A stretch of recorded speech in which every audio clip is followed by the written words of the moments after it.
Muy buenas tardes. Saludamos a todos los profesores de inglés y docentes de primaria que se están conectando en este momento a el ciclo de conferencias ofrecido por Contacto Maestro. El día de hoy tenemos una conferencia en inglés destinada a docentes de esta área y a docentes de primaria sobre un tema muy importante. Lo hacemos en compañía de nuestros compañeros de Peace Corps, una organización que es aliada al Ministerio de Educación en el Programa Nacional de Bilingüismo y con quien hemos preparado una conferencia bien interesante para aquellos docentes de diferentes sectores y áreas del país que tienen muchas preguntas de cómo podemos utilizar English Please y Way to Go, que son libros de texto del Ministerio de Educación Nacional que han sido distribuidos a nivel nacional. Hemos distribuido cerca de 1.6 millones de textos escolares y que en este momento se encuentran en los colegios y están disponibles para ser usados por todos los estudiantes del país. También están distribuidos y están disponibles en la página de Colombia Aprende, donde pues ustedes también los pueden descargar y hay unos audios muy chéveres y unas actividades muy importantes que pues vale la pena que en el día de hoy las revisemos. La invitación es a que por favor nos conectemos. Saludamos especialmente a todos los docentes que en este momento nos están acompañando. Ya tenemos cerca de 300 docentes conectados. Quiero presentar a Luz Rincón, miembro del equipo del Programa Nacional de Bilingüismo, quien va a hacer el rol de moderadora el día de hoy y quien van a estar interactuando con nuestros colegas de Peace Corps, a quienes agradecemos muy importante su compañía el día de hoy. Luz, bienvenida y buenas tardes. El público es tuyo. Bueno, muy buenas tardes para todos, maestros y maestras. Bienvenidos a esta sesión. Muchas gracias por acompañarnos y por hacer posible que tengamos este ciclo de experiencias a través de los webinars. Y de nuevo, un agradecimiento muy especial para nuestro aliado Discord y nuestros invitados especiales.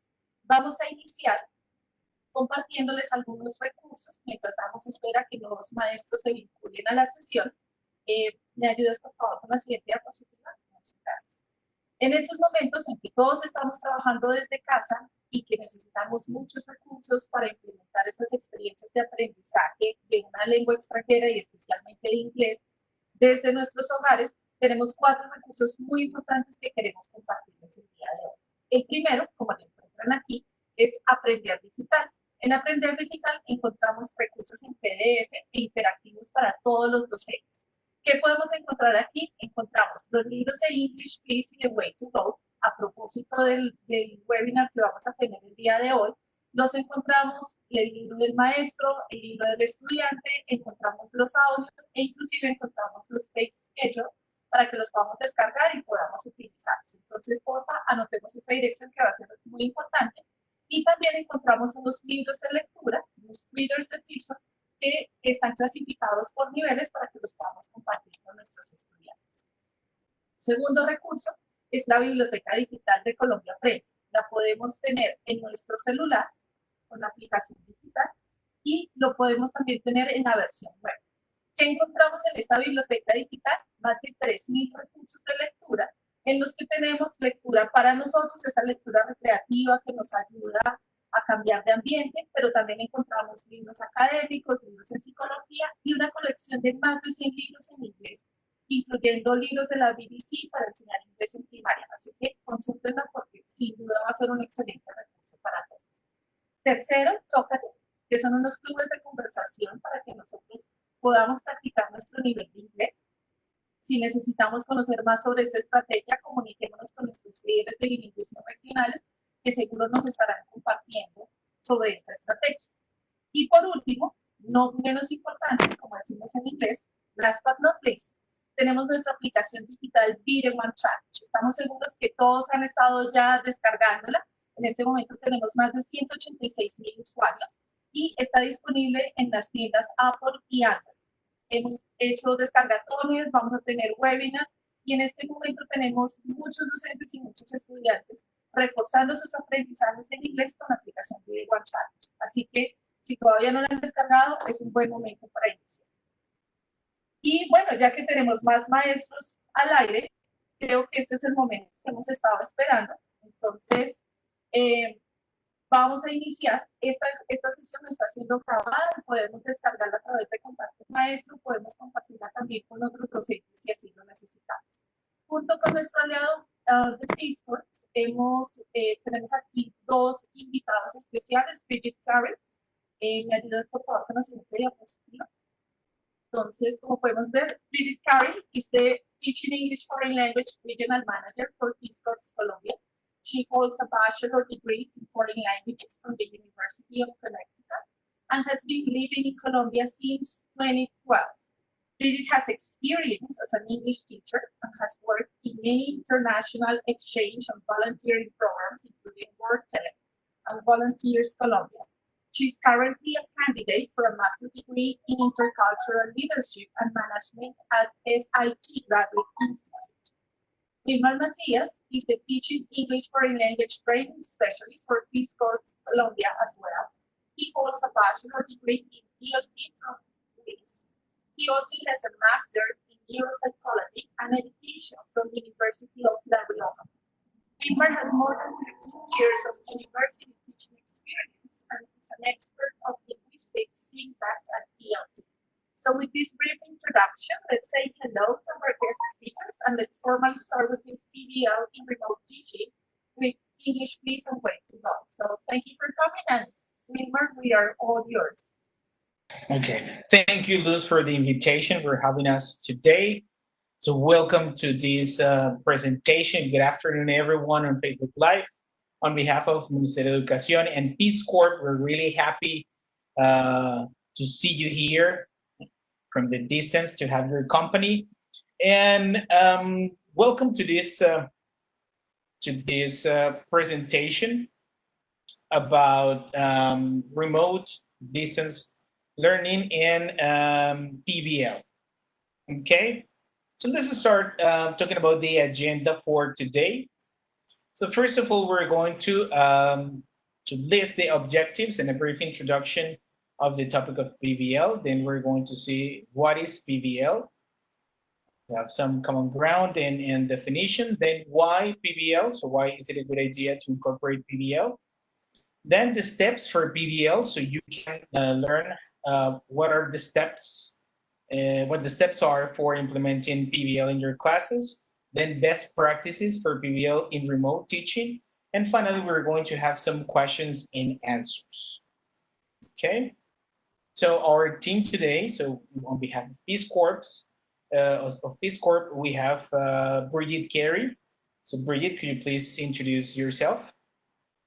Hi, everyone. Good afternoon, and thank you for being with us today. My name is Bridget Carey. I'm the Regional Manager for the TEFL program here at Peace Corps Colombia. Okay, and my name is Wilmer Macias, and the Programming and Training Specialist here for the Andean region in Colombia. Okay, Bridget, could you please tell us something else about Peace Corps?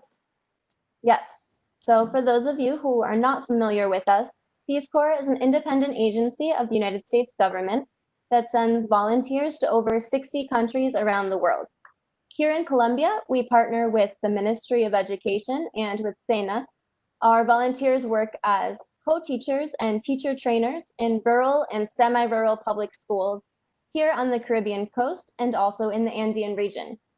Right now, because of the COVID-19 pandemic, we don't have any volunteers here in Colombia, but we continue supporting the Ministry of Education, and we hope we'll have volunteers again soon.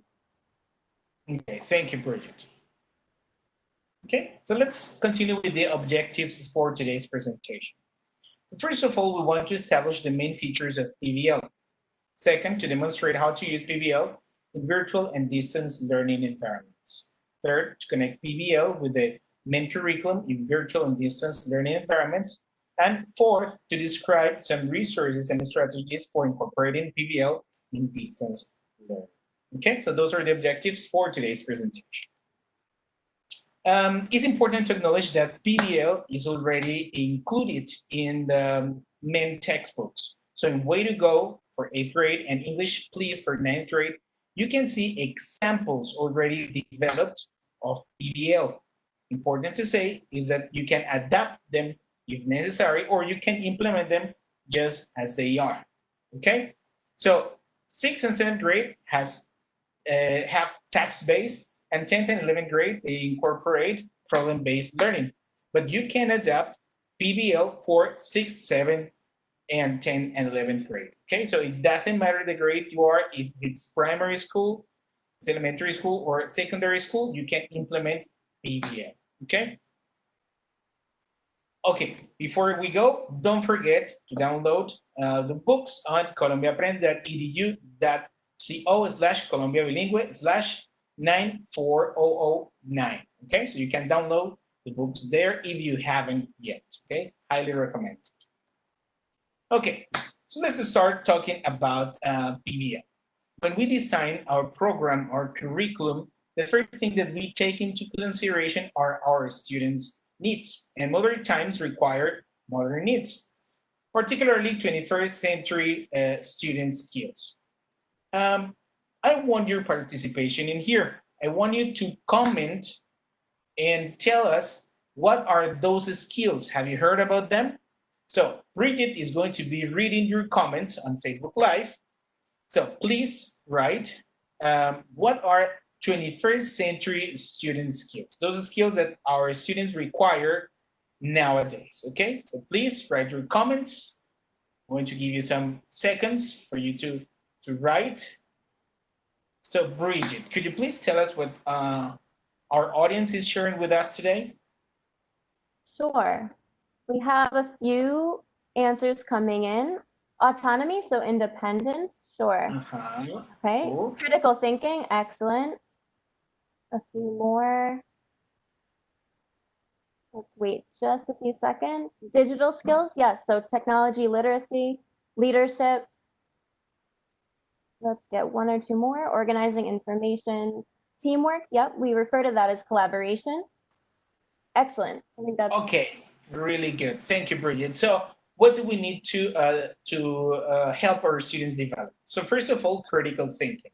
Okay. So nowadays we receive lots of information and we need to organize that information in order to solve problems. So that's critical thinking. We also need creativity from our students.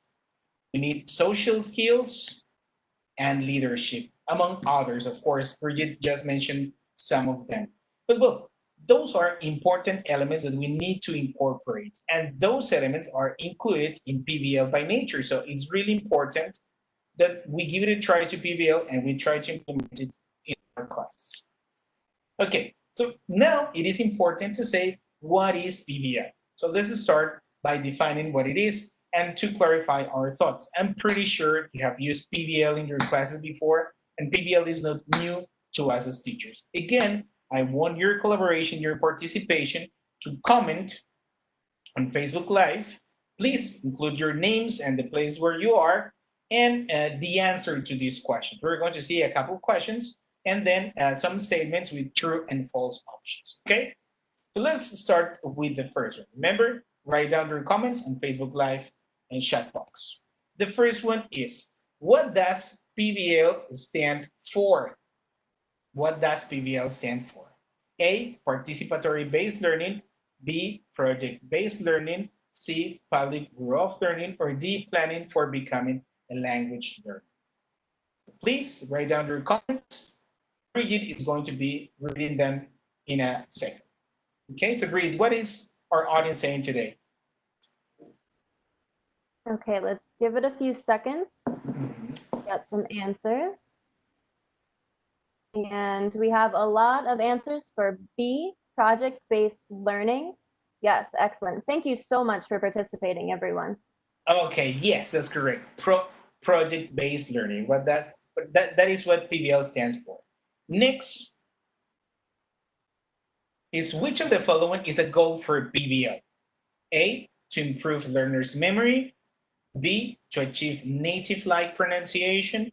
D, to sort out real-life problems. Or D, to reduce disciplinary problems in class. Okay, so share with us your thoughts. Remember to write down on Facebook live chat. And Bridget, what is our audience saying? Again, waiting a few seconds for some responses. And it looks like C is the consensus, to sort out real life problems. Great. Now we know that the goal, or one of the goals for PBL, is to sort out real life problems. Okay, the next one is a statement, and what you have to do is to tell us you think it is true or false. A PBL project can take from a week up to a semester. A, true, or B, false. So what do you think? Okay, Bridget, what are they saying? We have a lot of answers for A, true. Yes, that's right. A PBL project demands time, and that time could be a week, month, or even a semester. Okay, cool. Next statement is a PBL project involves 2 or more subjects, school subjects, at the same time. Okay, what do you think? Is it true or is it false?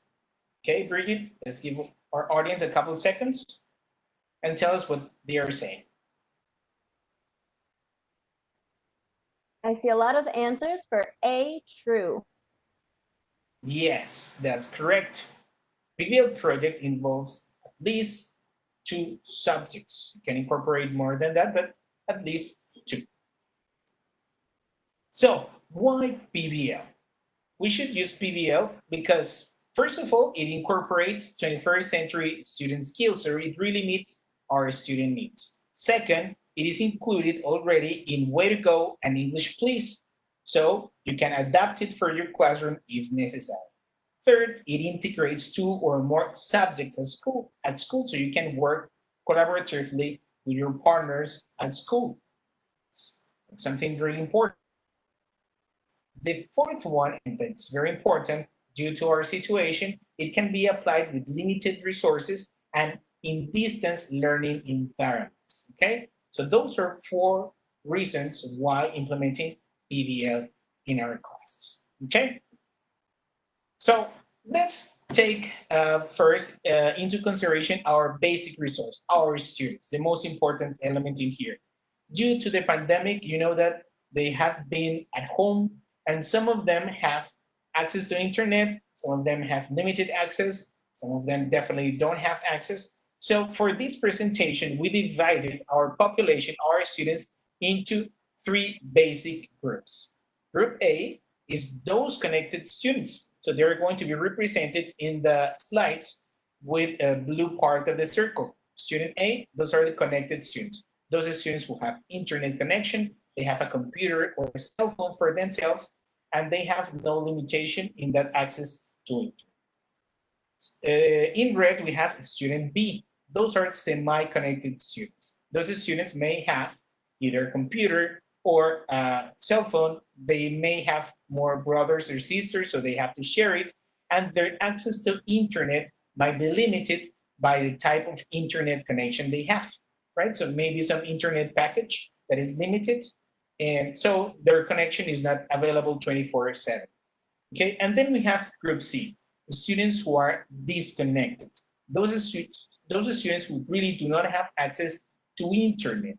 Okay, so we have to adapt our project to them. Okay, so now we're going to see some tips on how to adapt PBL for each one of these groups. So remember the colors: blue is for connected students, red for semi-connected students, and purple for disconnected students.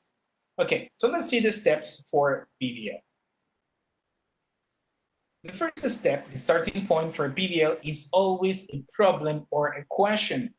Better if that problem or that question is real, is authentic, right? Authenticity is really important for implementing PBL, okay? For example, on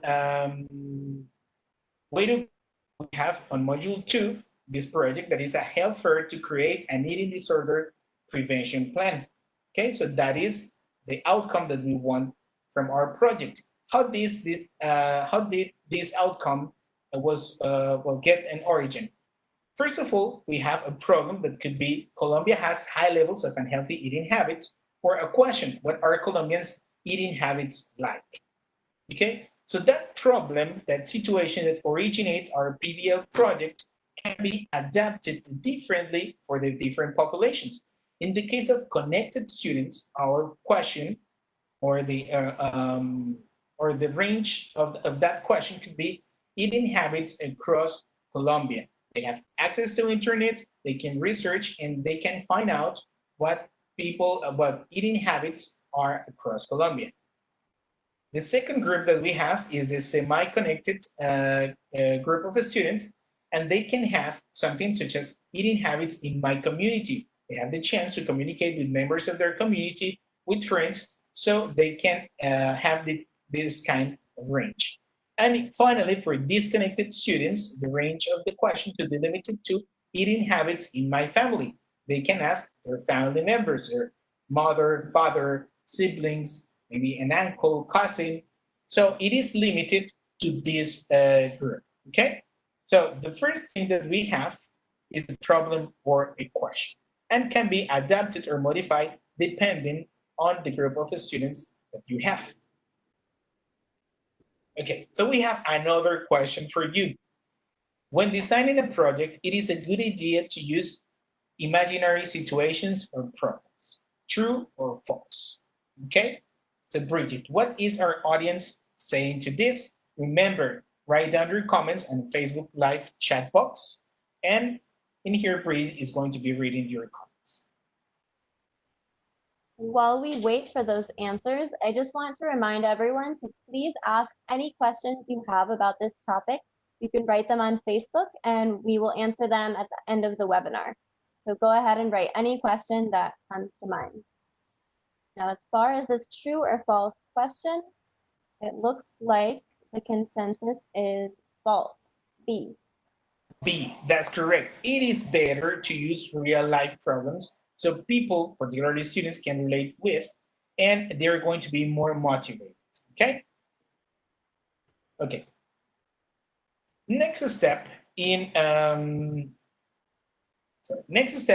PBL, it is designing a plan, okay? So very important. In order to achieve that project, we need to follow a series of steps, right?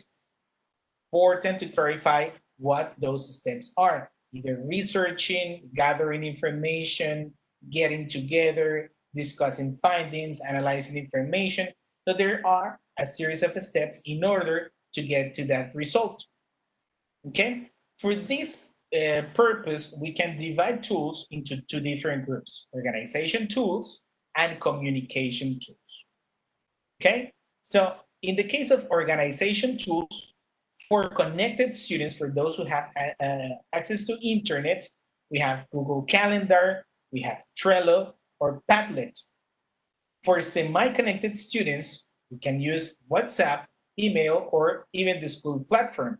And for disconnected students, you can use handouts. Okay, the important part in here is that you organize the activities that your students are going to develop with clear deadlines, okay? For communication, either between you and your students or among themselves, you can use different kinds of tools. For example, you can use Zoom, you can use Skype or WhatsApp in the case of connected students, right? The ones that have full access to internet. If they have somehow access to internet, they can use WhatsApp or even they can make phone calls.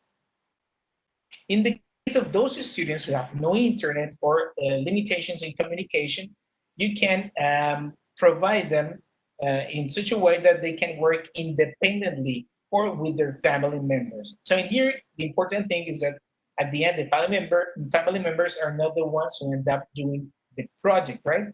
Just they provide certain information or guidance if necessary. Okay, so for this step for designing a plan, Bridget has an example for us. Okay, Bridget. Here's one example for those of you teachers and students who are a little more connected, so who have some decent internet and computer access. It's called Trello, and it's an online tool. There's a free option, so you can sign up and use this at no cost. And there's also a cell phone app.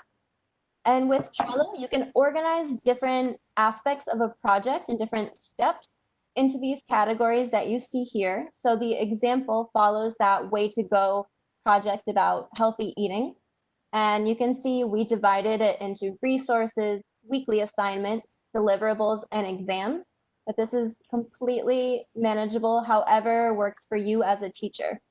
And even if you don't have great internet or if your students fall into those disconnected categories, You could use this as a base or as a template to create a written document that you could print out. So you could just copy the organization on Trello into a notebook or a Word document to share with your students and plan those projects. Okay, thank you, Bridget. So remember that in our books, The Way to Go, in English, please, the steps, the activities are already designed. So the only thing that you have to do is to follow them. Otherwise, well, you have to think about it. What steps do they have to follow in order to achieve this goal? Okay? Let's move now into our next question, and it is, once instructions are given, the teacher should not worry about the project until the end. So what do you think? Is it true or is it false? Okay, remember to write down your comments on Facebook Live, and Bridget is going to read your comments now. Okay, so Bridget, what is our audience saying about this? We have many answers for false, B. Yes, false, that's right. The idea is that our students, well, the professor follows our students and they can provide some feedback and assessment of what they are doing, right?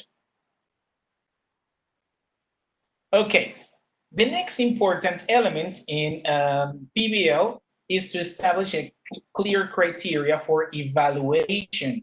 Very important. It is necessary to tell our students what we expect them to do or what we expect from them. What is the result of each activity? So having a rubric is really important. It's going to give them a lot of insight on what they have to do, what they are supposed to do, and how they are supposed to do it. This is very important to state clear criteria for the evaluation.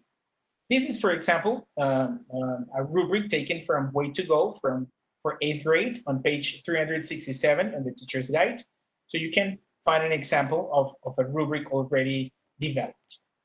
Okay, in the case of connected students, you can deliver that rubric to your students via a Drive, for example, Google Drive, or email or WhatsApp.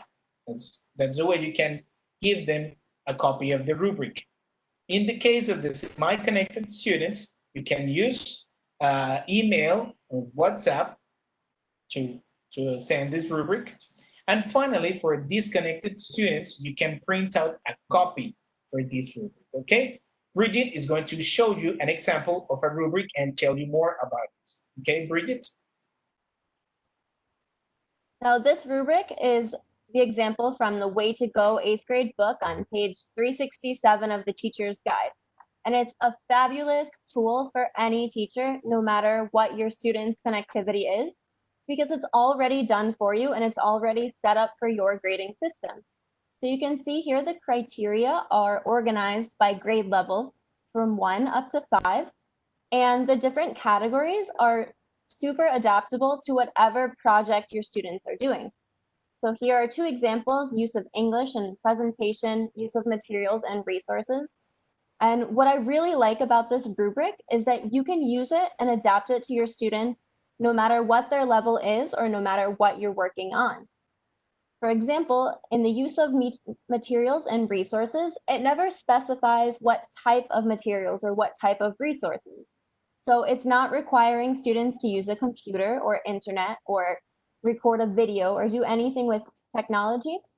It's just asking them to use the materials and resources that they have and use them effectively. So any level of students can use this, and teachers, you can adapt this to whatever you need, and it's already made for you. It's in the physical teacher's book, or it's available on the PDF on Columbia Aprende. So this is a great example and a great tool for all of you.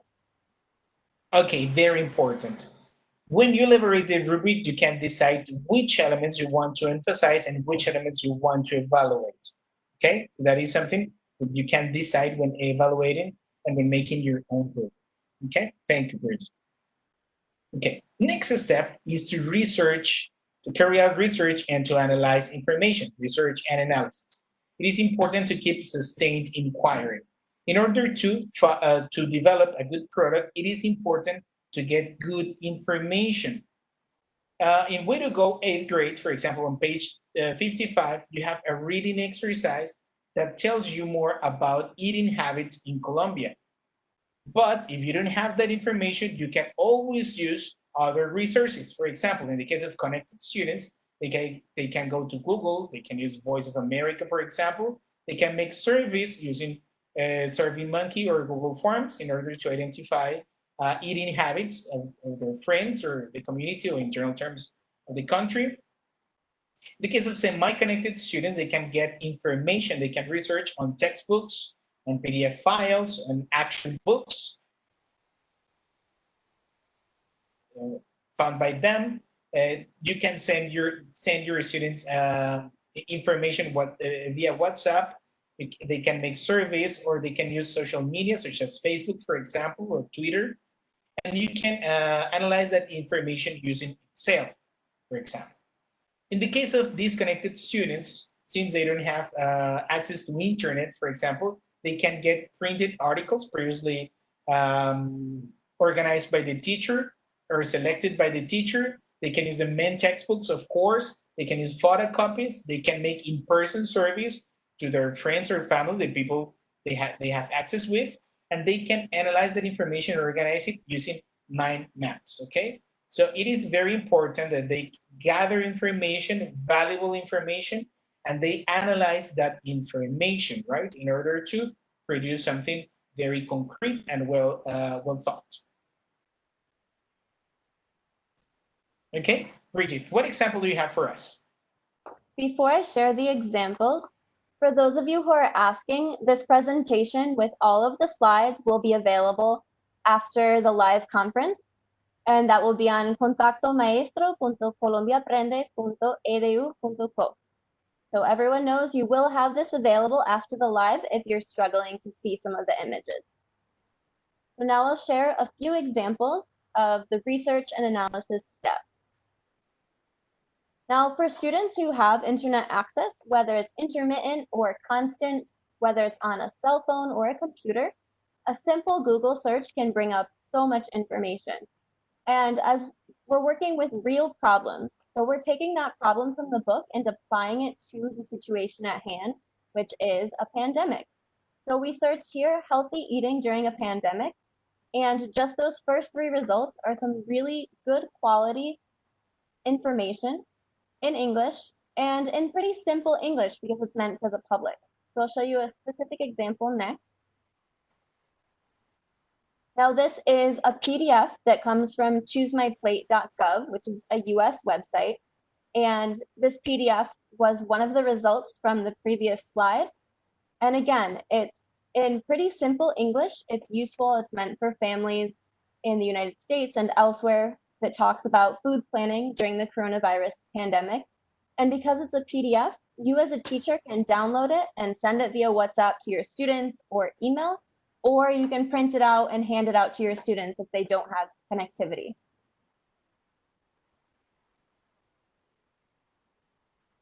Next example, Umar. Yes, can you see it? Okay, so this final example is for any student, but mainly focused on those students who are not quite as connected as their peers. And it's a survey. These survey questions could be used on Google Forms or SurveyMonkey or another platform.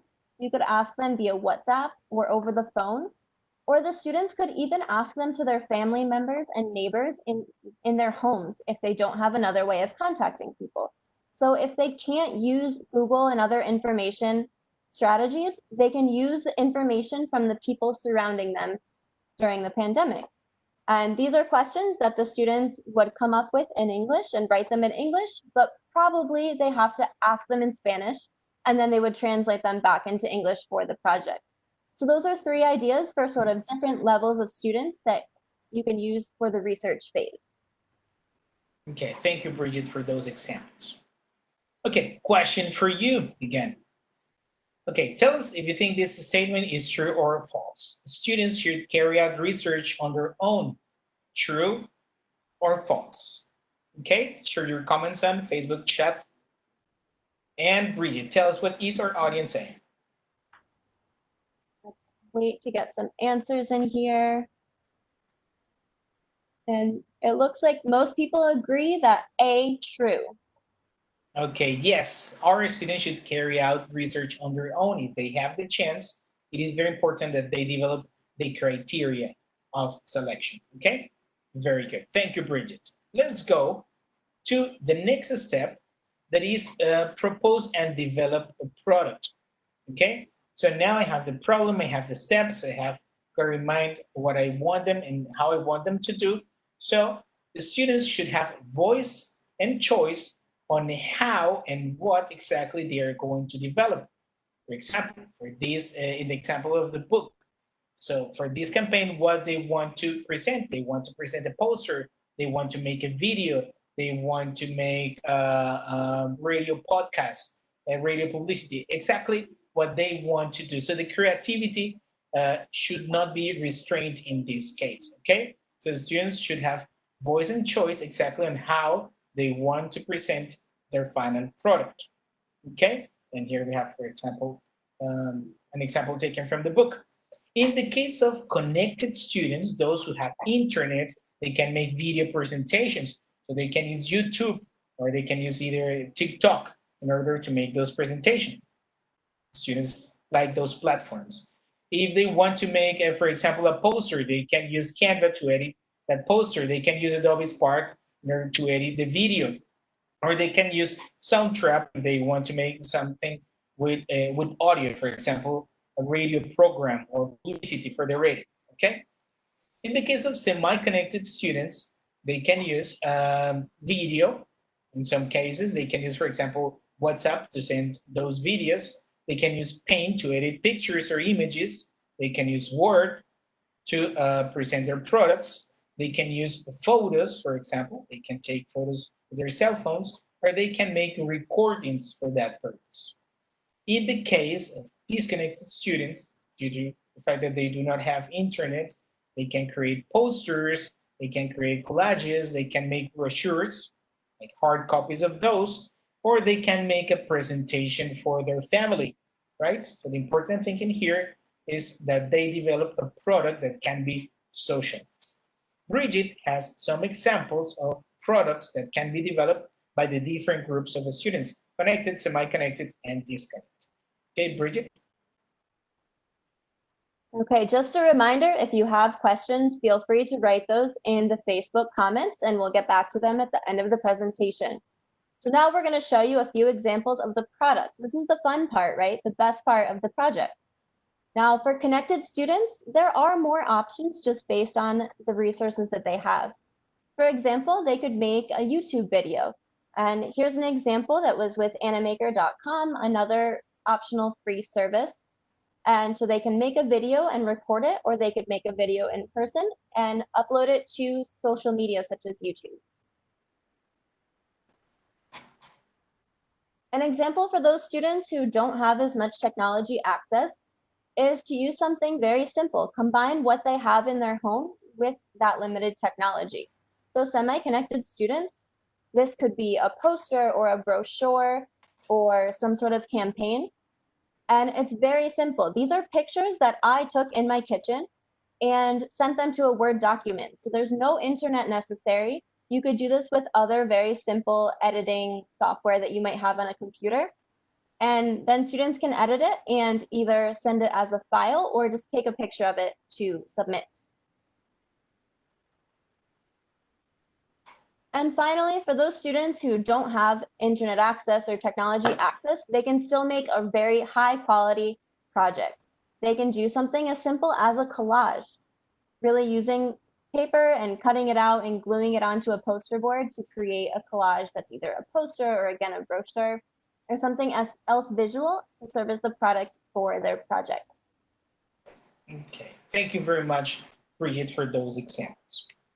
Okay, statement for you. Tell us if you think this is true or false. Remember to write down your comments on Facebook live chat. And in here we have, learners should be free to decide how they will present their final products. What do you think? A, if it's true. B, if it's false. Please write down your comments and Bridget is going to read them. Okay, Bridget, what is our audience saying today? Okay, we're getting our answers in. And the consensus is A, true. Yes, it's true. So they should have voice and choice on how they are going to present their projects. Very, very important here. Okay. Now, it is important that during this process and at the end of this process, we have feedback and reflection upon the different processes and upon the product and learning itself. Okay. So, for example, in our book on English Please and Way to Go, you can find these charts in order to have self-assessment, and you can write down comments about what you learned and the difficulties that you encounter.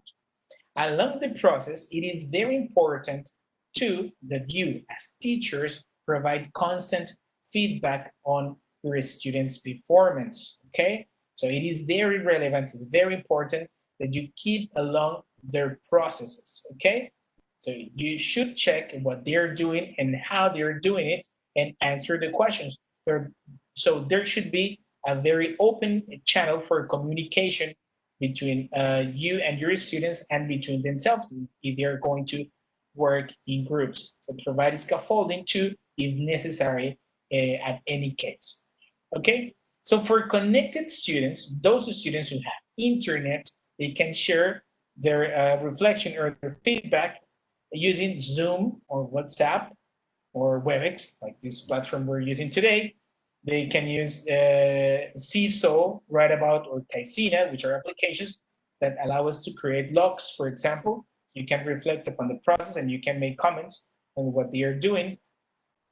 In the case of semi-connected students, you can use WhatsApp, for example, to keep a constant channel of communication. You can send emails as reminders, and you can use Facebook.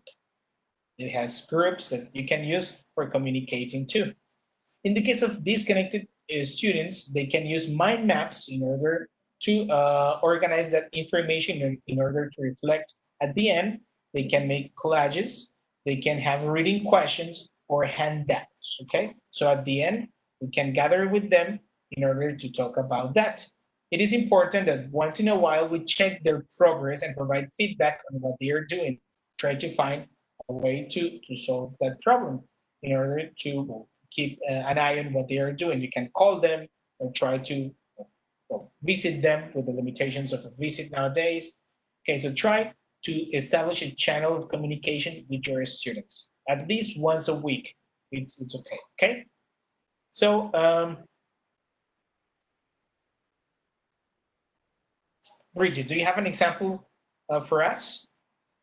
Yes, here's another example that you can use for really any level of connectivity. It's accessible on a website called pblworks.com, and that is free for teachers to sign up and access materials. And this is, again, a simple Word document that could be sent over email or WhatsApp, or simply printed out and sent out to students. And it has different reflection questions for your projects. So asking students, what did you learn in the process? What would you do differently? What do you think was your strongest point? And other reflection questions. And even if you don't use this document, you could just take those questions and send them to students separately. Okay, thank you very much, Bridget, for that example. And another statement, in case of having trouble, the teacher should find solutions instead of letting students do so. So what do you think? Is it true or false? I read again. In case of having trouble, the teacher should find solutions instead of letting the student do so. So please share with us your comments. And Bridget, tell us what is our audience saying right It looks like we have people answering B, false. Everyone's paying attention today. now. Okay, very good. So you're very, very attentive today. Excellent, excellent. Okay, thank you, Bridget. And to summarize PBL, okay, so remember that to design or to adapt a PBL project, it is important to start with a challenging problem or question that activates your interest and your students' attention, to design carefully a plan that they have to follow in order to get to that final product, to establish clear criteria for evaluation so your students are going to be aware of what they're going to be expected to do and how they're going to be expected to produce that final product. And that your students are going to carry out research and analyze information. Um, that your students should propose and develop a final product, and finally, that there should be feedback, constant feedback, and reflection upon the total process. Okay, so for PBL, we have a set of best practices should be taken into account for remote teaching. So always remember to adapt, so create or adapt a project for the context and students. As we mentioned before, depending on the situation and depending on the kind of students we have, you can use different tools and you can use a different kind of project, let's say, a different kind of question, for example. Okay, scaffold students' learning. When necessary, demonstrate your students how to use certain tools and model what they are supposed to do. Monitor, engage, and coach. For PBL, the professor is not the driver of the car. He's the co-pilot. So the function in here is to monitor what they are doing, to motivate them, and to coach them. It is very important that you take into account that now you're not the center of the process. Your student is the center. Okay? Build student autonomy. Students should be responsible on their process and they should have, well, they should meet deadlines and they should have responsibilities. Very important here in order to build confidence.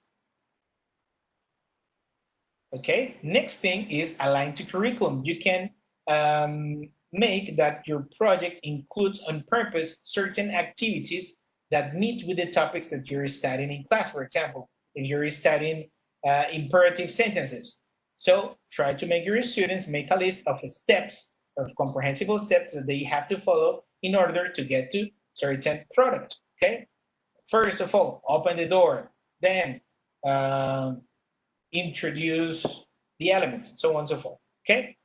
And next, incorporate other subject areas. Very important. English is only the vehicle in here for getting to that information, for researching that information, for analyzing the information, for communicating.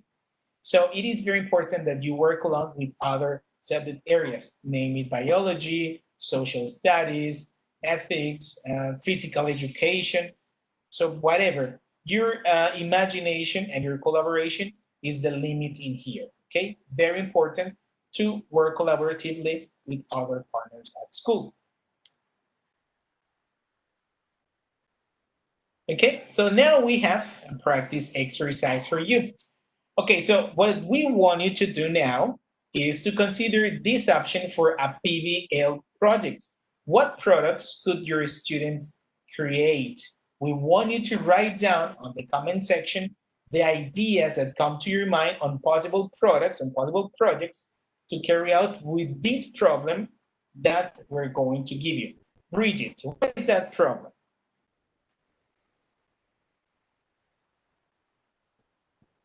So if you could take a moment to read this question and think of the products that your students could create, so your students in your school, and write them in the Facebook comments.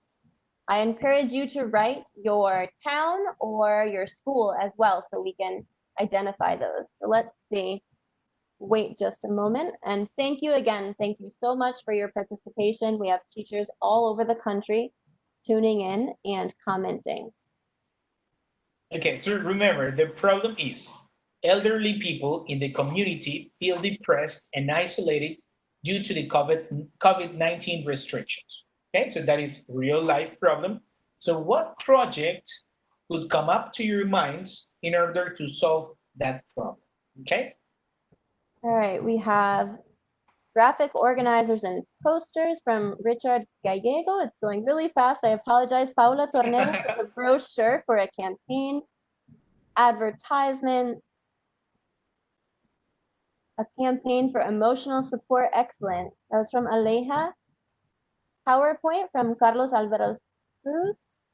Patricia Navia says posters, videos, brochures, a survey, a collage, interviews and videos. Yes, interviewing family members, podcasts, letters to cheer up people. Oh, that's wonderful. A poster, games, a video sending messages, brochures, videos, a radio program with old stories. That's great. Oof, Posters, photo albums. We have so many people participating there, and I'm sorry they went really fast. So if I missed yours, I apologize, but cool. thank you.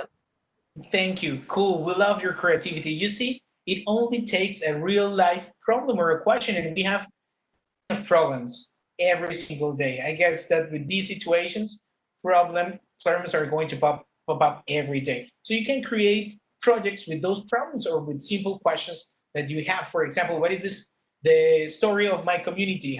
What is the history behind my town? So on and so forth. So use your imagination and collaboration with teachers of other subjects. I'm pretty sure you can do great stuff. It's important because you can work collaboratively and you're going to take a lot of weight off your shoulders. Okay, so it's going to help you managing your time. Okay, Bridget, what suggestion do we have for our attendees today? Again, we're really going to encourage you to use these resources that you have, and those are the Ministry of Education textbooks. They're available for download, and some of you may have physical copies. And they're a really great tool that you can use. As you saw, they have rubrics, they have word lists, they have step-by-step guides as to how to create projects. So use them as a resource. You don't have to follow step by step, but you can consult them and you have them available for you for free. Okay, that's right. Okay, so we have an evaluation wrap up. Bridget. Just want to say thank you again. We still have some amazing ideas coming in for that problem that we presented. So this is great. We love your enthusiasm, and maybe you can bring that to your students as a project for them. And it doesn't matter what grade they're in. You could do this with younger students up to 11th grade very easily.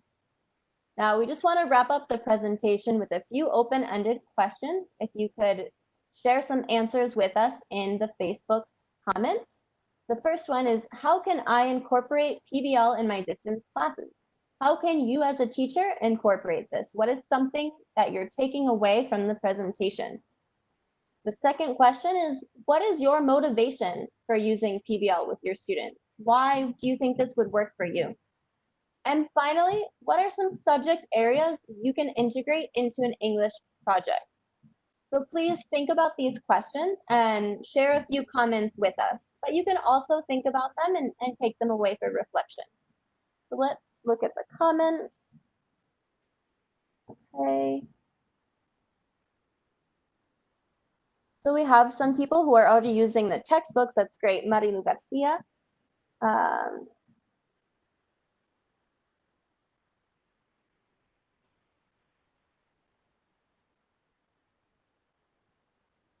Okay.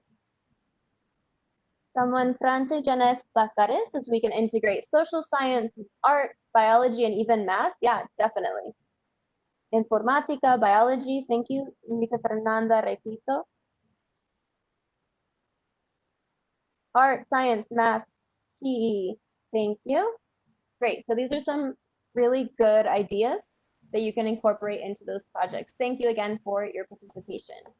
Wilmer? Okay, great audience. Okay, so finally we have questions and answers. Okay, so Carlos, I guess is going to help you to help us right now with the questions from the audience. I'm going to help out with those questions. We have a few here that people have commented. So, Wilmar, Okay. I'll ask the question and you can go ahead and answer. The first one, sometimes projects can be long. How can I check on my students' progress if connection is limited and results can take a long time to be presented? Okay, so what you can do in here is your students are going to work in groups, for example. So you can establish a day in the week that you can meet with them. So in advance, your students know that that day particularly, you're going to talk with them, not necessarily all of them, but with only one person that is responsible for the group. In that case, you can select a person that has access to internet or that has access to a phone, so you can call the person, right? So use different resources. My suggestion is do not try to talk to all of them at the same time, but select one person from the group that has access to internet and does not have all those limitations or has access to a telephone and communicate 10, 15 minutes once a week or twice a week with in a very particular schedule. Okay, you say, for example, 10 to 20, I'm going to talk to Carlitos.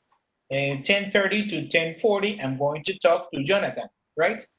Carlitos is the representative of group A, Jonathan representative of group B. So in that case, you reduce the number of people that you have to communicate with and you assign responsibilities, okay? Okay. Any other question, Bridget? Yes, we have a few more. So question 2. My school is in a rural area of Colombia. Internet is limited. How can I design a learning project to promote my students' oral skills? Okay, so in that case, they have limited access to internet, but in your case, maybe you have more access to internet.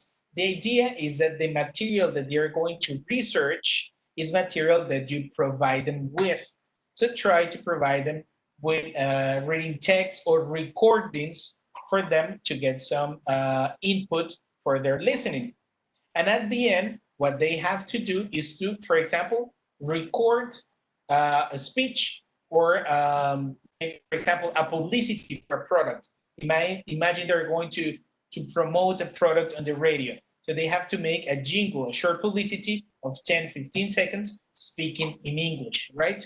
The idea is that first you have to model them with some examples, you provide some scaffolding on how you want them to do something, and then, well, they have to do it in the very same way. They don't have to use that much of internet, but maybe we could think on radio, right? To provide them with a couple of examples of radio.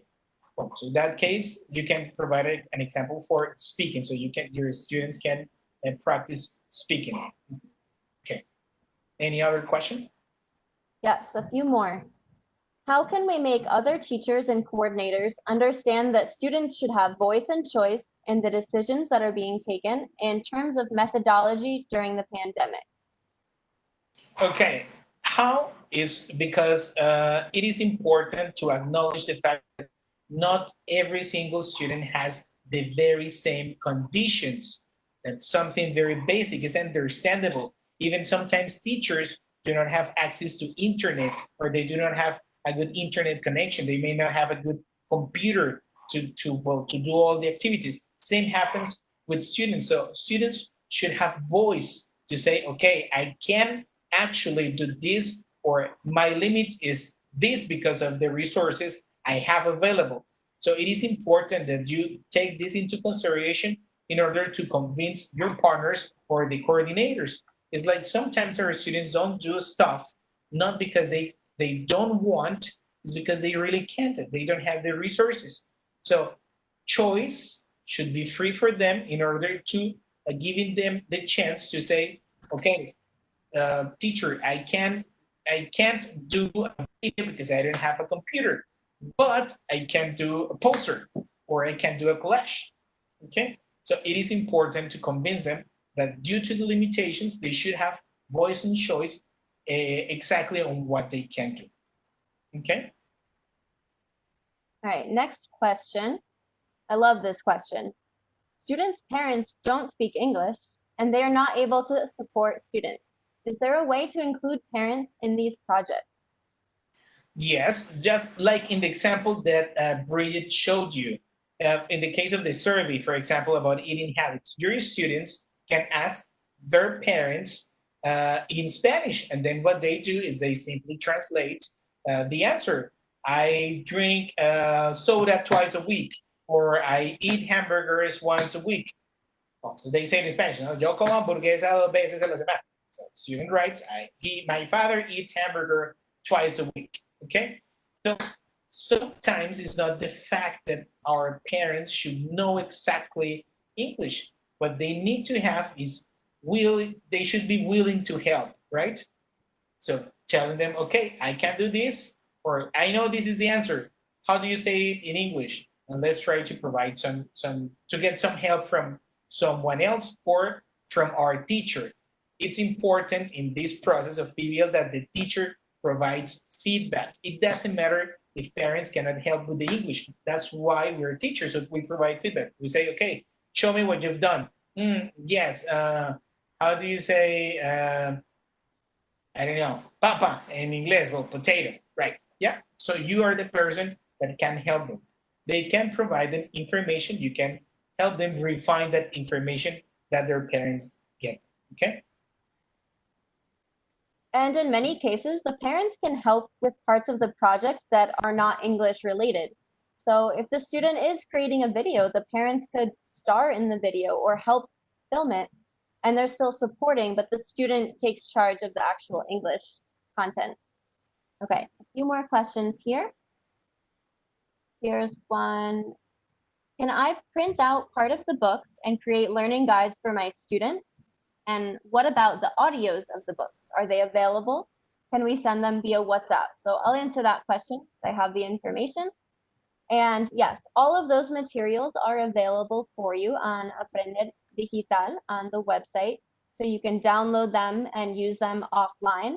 There are no copyright restrictions. You can share those with your students, with other teachers. Those are resources for you and for the students and teachers in Colombia. So please, yes, use them, print them, share them on WhatsApp, whatever is best for you. Okay, and about that, remember that they are free, right? So you can download them and you can adapt them. Because if you think, no, they are too advanced for my students, well, downgrade what you think it is necessary to be downgraded. Okay, you don't have to necessarily use them exactly the way they are. You can adapt or you can skip steps. So you're free to decide, okay? We have another question for you, Wilmar, that a lot of people seem to be communicating, and that is, how can I motivate my students to develop a project in the middle of a pandemic? Okay, what is the main motivation for PBL is that they have to solve real life problems. Show them a problem. For example, the example we gave you about elderly people. They don't have to leave their homes for carrying out the project. They can use the resources available at home, or you can provide them with the resources available. The idea with this is that you should make your students feel that they are really solving a problem. They are sorting out a problem. This really motivates people. Like, I wish I could have the answer to this pandemic and have a vaccine. So let's research for the vaccine. Everyone would be motivated. I would be the first one motivated to do so. Okay? So yes, so motivation, that's the holy grail in education. Maybe your students may have all resources available and they might do nothing because they're not motivated. Or on the other hand, you have this great student who has no internet connection, who has problems at home, but anyway, he does his best. It's all about motivation. Motivation is going to break the limit always, okay? So try to motivate your students. Okay, those are all the questions we have for today. Thank you so much, everyone. Thank you for your participation. We loved being here on behalf of Peace Corps. Bridget and me, thank you very much for your participation and your attendance, okay? Bueno, muchas gracias Bridget y Wilma por toda esta magnífica presentación, por darnos más ideas para poder implementar PBL en nuestros salones de clase utilizando Way to Go e English Please. A todos los maestros que nos acompañaron desde el Ministerio de Educación Nacional, el Programa Nacional de Bilingüismo, les damos muchas gracias, esperamos que haya sido de mucha utilidad. Recuerden que esta presentación y todo el webinar pueden descargarlo a través de la página de Contacto Maestro. Y todos los recursos de los que hablamos, English Please, Way to Go, los audios, inclusive los materiales para primaria, Van y Bonita, los encontramos a través del portal de Aprender Digital. Y asimismo en la biblioteca de Aprender Digital encontramos más de 180 colecciones que nos pueden apoyar en estos momentos como recursos adicionales para promoverlos con nuestros estudiantes. Carlos.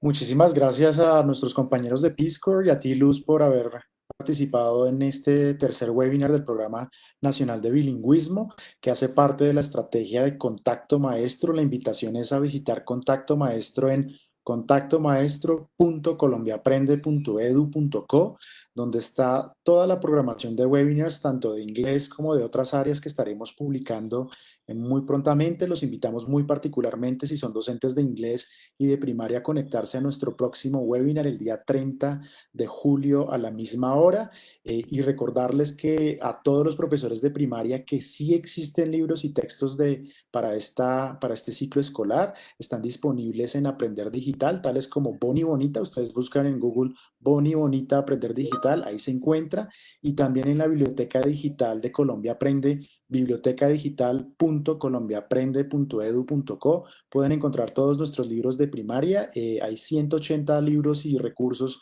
como lo mencionó Luz. Hay una colección, por ejemplo, muy bonita de Plaza Sésamo para trabajar con la primera infancia.